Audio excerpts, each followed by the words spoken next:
ശാന്തമായ മനസ്സിനുടമയാകാനാണ് ക്ഷേത്രത്തിൽ പോകുന്നത് എന്ന് നമ്മളെ മക്കളെ പഠിപ്പിക്കണം. കുത്തിയൊഴുകുന്ന വിഗതജ്വരമായ പൊട്ടിയൊഴുകുന്ന വ്രണം പോലെയുള്ള ലാവാപ്രവാഹം പോലെയുള്ള മനസ്സ്, അടുക്കളയിൽ സാമ്പാർ തിളച്ചു പൊങ്ങുന്നത് പോലെയുള്ള മനസ്സ്, കടലിൽ തിരമാലയടിക്കുന്നത് പോലെയുള്ള മനസ്സിനെ പ്രസന്ന ചേതസാഹ്യാശു ഞാനിവിടെ നിങ്ങൾക്കാക്കിത്തരാം. കൃഷ്ണൻ്റെ ഗ്യാരണ്ടിയാണ്. മനസ്സിനെ പരമശാന്തിയായി ശാന്തമായ മനസ്സിനുടമയാകാനാണ് ക്ഷേത്രത്തിൽ പോകുന്നത് എന്ന് ഞാൻ ദിവസേന ആചരിച്ച് അമ്പലത്തിൽ പോയിട്ട് പ്രസന്ന ചിരിച്ചുകൊണ്ട് കുടുംബത്തിൽ വന്ന് ഭാര്യയോട് സന്തോഷമായി പെരുമാറി, സന്തോഷമായി മക്കളോട് പെരുമാറി, സന്തോഷമായി അച്ഛനോടും അമ്മയോടും പെരുമാറിയാൽ മക്കളും അതുവരെയുള്ള അച്ഛനെയല്ല, ഈ അച്ഛനെ അവർ ആക്സെപ്റ്റ് ചെയ്യും. ഇതിനാണ് ക്ഷേത്ര ദർശനം.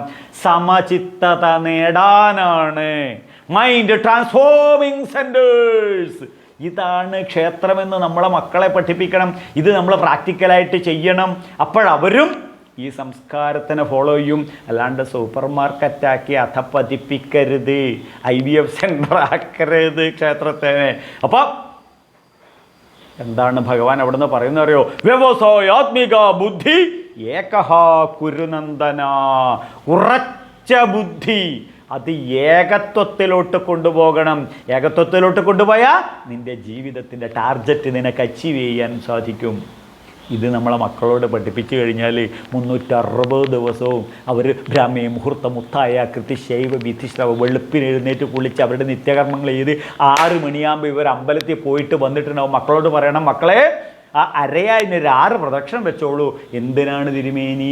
അവിടെയാണ് ഓക്സിജൻ ഏറ്റവും കൂടുതലുള്ളത്. യൂട്യൂബിൽ അടിച്ചു നോക്കിക്കഴിഞ്ഞാൽ വിശദമായിട്ട് പറഞ്ഞുതരും. ഓ വെരി ഗുഡ്. അമ്പലത്തിലൊരു 11 പ്രദക്ഷിണം 4 അമ്പലത്തിൻ്റെ വെളിയിലോട്ട് വെച്ചു. എന്തിനാ തിരുമേനി?